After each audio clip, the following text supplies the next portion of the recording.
નમસ્કાર. સેવા, સુશાસન અને સંકલ્પથી સિદ્ધિ એવા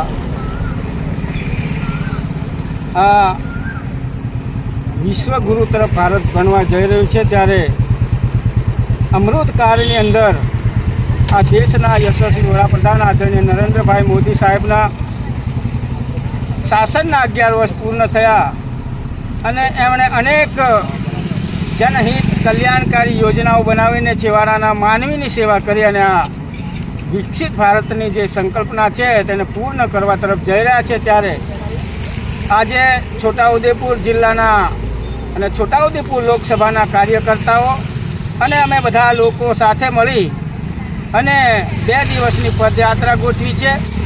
અને પ્રથમ દિવસ અમારો ઝંડ હનુમાન મંદિરે જશે અને દાદાના દર્શન કરશે.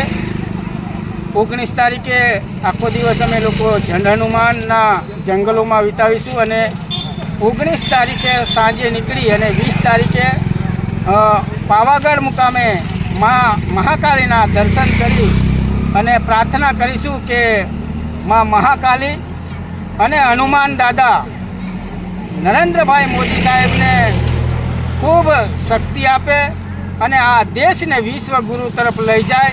અને એના માટે કરીને અમે લોકોએ પ્રાર્થના અર્ચના કરવાના છે.